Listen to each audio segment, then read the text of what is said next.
Cooler એને કેટલું મારી મને અગાડી તો મારું માથું ફોલાઈ ગયું 7% માથામાં આવ્યા તો કોઈ જોવો નહીં આવે.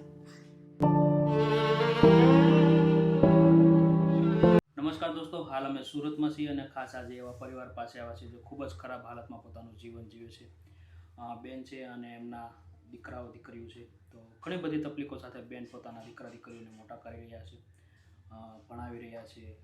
જે પણ એનું નાના મોટા જીવન જરૂરિયાત વસ્તુ છે બધી પૂરી પાડી રહ્યા છે. બેન પોતે નાનું મોટું સાફ સફાઈનું અને રસોઈનું કામ કરી અને ઘર ચલાવી રહ્યા છે. એટલે ઘણી બધી તકલીફો સાથે બેન એમના ત્રણેય બાળકોને મોટા કરી રહ્યા છે. તો બેન સાથે વાત કરીએ કે એમના જીવનમાં શું શું તકલીફો પડે છે અને પોતાનું ઘર કઈ રીતે ચલાવે છે. બેન, મારું નામ નરેશભાઈ આય છે. બેન, તમારું નામ શું છે? બેન, નૈનાબેન ભીખાભાઈ રાઠોડ. બરોબર.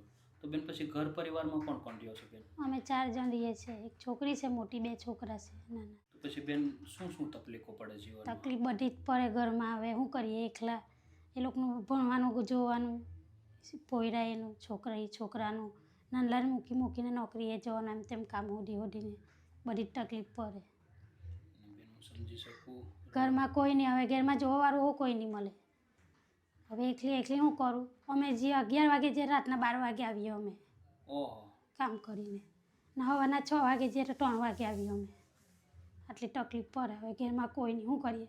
છોકરા એને એકલા મૂકીને જવાનું, આજુબાજુવાળા હારા તો જોઈ. હું સમજી શકું. એક માને તો વધારે દુઃખ લાગે કે આ રીતે દીકરા દીકરી છોકરી મોટી, હવે એને મૂકીને જવાય કોઈના ભરોસે? એટલે આજુબાજુમાં એમ તેમ કોઈ જોઈએ એટલે અમે જઈએ. હવે જે કોઈ નહીં તો પછી કરે કોણ? હું ઘરે છોકરાને લઈને બેસી રેમ તો ખાવાનું કઈ રીતે? ખાવાનું કેવી રીતના કરવાનું? અમારો કંટ્રોલ નહીં આવે. એટલે કંટ્રોલના શોખ નહીં આવતા? કંઈ નહીં, કંટ્રોલમાં તો કંઈ જ નહીં મળે અમને. મેડમ, હું સમજી શકું કે જ્યારે ઘરનો મેન વ્યક્તિ જતા રહે એટલે દુઃખ લાગે કે મારા ભાઈ હોત ને બેઠા હોત તો એટલું ઘરનું જોઈ કે નહીં, કે નોકરી ધંધા કરે તો આપણે આપણા ઘરનું કરીએ, છોકરા એનું કરીએ. સાચી વાત છે. તો પછી મારા ભાઈને શું થયું હતું? બેન, એને લખવા મારી જ વરસથી અંદર પથારીમાં પેલો નાનો છોકરો પેટમાં હતો ત્યારે તમારે પથારીમાં રહ્યા તો કેટલી સેવા કરી, ત્યારે અમને કેટલી આપડા પડી. ઘરમાં કોઈ જોવાવાળું કરવાવાળું નહીં. પેશાબ પાણી બધું પથારીમાં કર્યું મેં એનું. હજુ તકલીફમાં જ છે અમે. હજુ કોઈ જોવાવાળું કોઈ નહીં. હવે ઘરમાં મમ્મી પપ્પાઓ નહીં મળે અમારે તો, કે મમ્મી પપ્પા આવીને આપણને જોઈ થોડું ઘણું કે ચાલ ભાઈ એ લોકો આપણી મદદ કરે. કોઈ જ નહીં, ભાઈ નહીં, કોઈ નહીં. તમારે કોઈ નથી? કોઈ જ નહીં ઘરમાં. તમારે મોટી બેન એને છોકરા જોઈ કે મારા છોકરા જોઈ? એના છોકરા ખરા કે નહીં? સાચી વાત છે. એટલે અમે અહીંયા એકલા અમારું કરીએ. કોઈ દિવસ આપડા બાપડા પડે લોકો આવે ને આપી જાય અમને થોડું ઘણું ખર્ચા પાણી. તો પછી બેન, જે તમે આ રહ્યો છો એ તમારું પોતાનું ઘર? પોતાનું ઘર નહીં, અમારું ભાડાનું છે. એટલે ભાડું એવું ભરવા લાગે મારી બેન લોકો.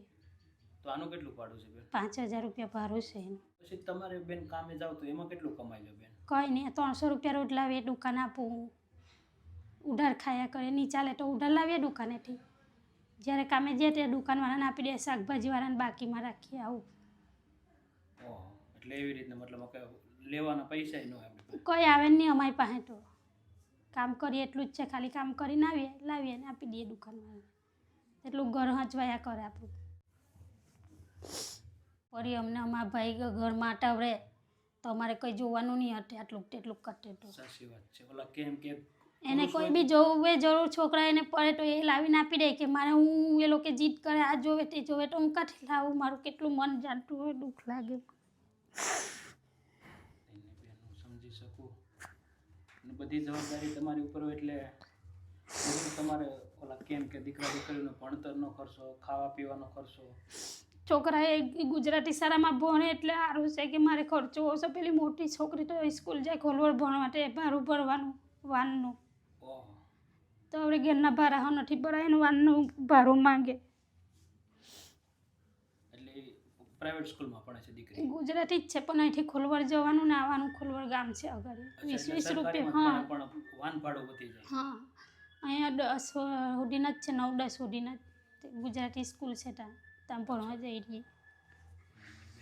અને એક માને તો વધારે લાગે દીકરીનું કે ભાઈ દીકરી એકલી જાય આવે. તો આપણે એકલી રિક્ષામાં મોકલાય, એને નહીં મોકલાય તો વાનમાં બાળા છોકરી એ હાથે જાય ને હાથે હંગાટમાં મોકલી આપો. હવે એમ કે મને ભાડું જોવે તો થોડાક દિવસ તો ઊભી જાવ. વાનવાળાને મેં એમ કીધું તો કે સારું, એમ કે થોડાક દિવસ તો ઊભી. આજકાલ કરતાં મારે 2-3 દિવસ થઈ ગયેલા છે. હવે આજે પાછી ઘેરે છે તો પાછી આપડા કાલે જવા તો લાવા તો ટણ રૂપિયા એમ કહીને તેને આપીએ. ઓહો. એટલે અમે પાસે કંઈ રહે જ નહીં. તો પછી કેટલું છે વારનું ભાડું બેન 800 રૂપિયા. મહિનાનું? નહીં હોય અમારે તો કોઈ દિવસે આપદાઓ પડી જાય તો અમે સવારે બનાવી હોય તો સાંજે ખાઈને હોઈ જઈએ, નહીં નહીં હોય તો પછી છોકરાઓને એમ તેમ કંઈ મેગી બેગી બનાવીને ખવડાવીને હુવડાવી દઈએ. ક્યારેક ઘેરે રહીએ, કોઈ દિવસે જઈએ તો ઘેરે રહીએ તો અમે ક્યારેક ખાવાનું કાંથી લાવીએ એ બધું જોવું પડે અમારે. શું કરીએ એકલી? છોકરાએ તો જીદ કરે આ જોવે તે જોવે, પણ મેં કાંથી લાવું એવું થાય મને. સાચી વાત છે. ઓલા કેમ કે કામ ન હોય તો પછી કઈ રીતે કામ નહીં હોય તો કોઈ એમ કહે કે અમારે તો લાકડા લાવીને લાખી જજે તો અમે લાકડાઓ લાખી આવે કરીને. બેન ઠંડોમાં હું સમજી શકું. હવે ઘરમાં કોઈ રહ્યું જ નહીં, ની સાસુ સસરા કે કોઈ એ લોકો અમને જોવા નહીં આવે. એટલે તમારા સાસુ સસરાની છે? છે બધા, પણ એ લોકો વ્યવહાર નહીં રાખે, જતા રહ્યા ત્યારના. અચ્છા, એટલે મતલબ ઓલા કેમ કે પતિ જતા રહે પછી એટલે કોઈ જ નહીં અમારે તો. હવે આ છોકરા હાથે મારે જિંદગી જીવવાની છે. બેન ઠંડોમાં હું સમજી શકું. દુઃખ તો એ વાતનું વધારે લાગે કે ભાઈ આપણા સગા સંબંધી આપણને આવી રીતના છોડી દે. મારી બેન ઘર કામ કરવા જાય કે ખેતરમાં કામ કરે એ અમને જોઈ, પણ આ લોકો આટલું બધું કમાઈ મૂકે તો અમને કોઈ જોવા નહીં આવે ને પાછા લડે હાંભા. ઝઘડો કરે. એ જતા રહ્યા તો હવે અમારું કોઈ નહીં મળે એમ કે એ લોકો અમને હવે, એટલે કોઈ બોલાવે હો નહીં અમને. બોલો, પણ એને કે દીકરા તો છે ને તમારા દીકરાના તે દીકરા જતો રહ્યો એટલે કોઈ નહીં મળે અમારી હાથે એમ કે તારી હાથે વ્યવહાર નહીં મળે એમ કે. આવું કરે. કેટલું લડે ને કેટલું મારી મને અગાડી તો મારું માથું ફોલે કે 7% માથામાં આવ્યા તો કોઈ જોવા નહીં આવે. એટલે કોણ તમારા સાસુએ? દિયર લોકો મારે, દિયર ને સસરા ને લોકો હો. કેમ લડે હવે કે ઘરમાં તું નીકળી જાય એમ કે એ લોકો. તો હું નીકળી ક્યાં જાઉં? હું તો મારું પેટ કીધું હું મારા તો છોકરા છે એટલે હું તો રહેવા ગમે ત્યાં હું રહેવાને કામ કરીને ખાવા, પણ તમે હાથે નહીં રહેમ. હવે તમે મને એવું કરે ઘરવાળો ઉઠ્યા તમે આવું કરતે તો એ ચોટે હો. સાચી વાત છે. તો પછી બેન આમ તમારું મૂળ વતન કયું? અમારે તુંડી ગામ રહેવાનું. ટોંડી ગામ બારડોલી પાસે. હા.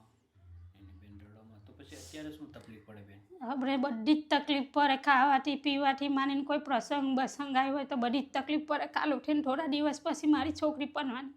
ઓહ, સાચી વાત છે. એ જોવું પડે કે મારે તો હું કામ કરીને પરણાવા કે પછી હું કામ કરીને ખવડાવું એ લોકોને, કે હું પૈસા ભેગા કરું કે ભાડા ભરવા દુઃખ પડે મને. શું કરું? કોઈ દિવસ હોય નહીં હોય તો મોટી છોકરી સમજી જાય, નાનલા છે થોડા કંઈ સમજે ને તો જોવે ને જોવે જ. સાચી વાત છે. તો અત્યારે મેન ખાવા પીવાની તકલીફ પડે બેન? બધી જ તકલીફ પડે અમને તો. ઘરમાં હવે કોઈ મળે નહીં તો બધા તકલીફ પડવાની ને. ઘરથી માનીને ઉપરા બહારથી અંદર હોડીની તકલીફ પડે ઘરમાં. જોવાનું કપડાથી માનીને છોકરાના આટ એ જોવે. દિવાળીમાં ભાડા ભરવાનું રહી ગયું કપડાં લેવામાં. ઓહ, કે મારે દિવાળીને ભાડા ઘરના ભાડું ભરું કે કપડાં લેમ, તો એ ભાઈને કીધું કે થોડાક દિવસ થોભી જાઓ હવે તમે, તો હું ભાડા ભરી દેવા. પણ પેલા છોકરા એના કપડાં હવે બધા નવા પહેરે એટલે બધા એવો માંગે જ કે જોવે ને જોવે જ જરૂર પૂરે એ લોકોને. રડોમાં અમે તમારા પાસે જેવા છે ને અમારથી જે પણ મદદ થાય ને બેન એટલી મદદ કરવાની કોશિશ કરીએ. અને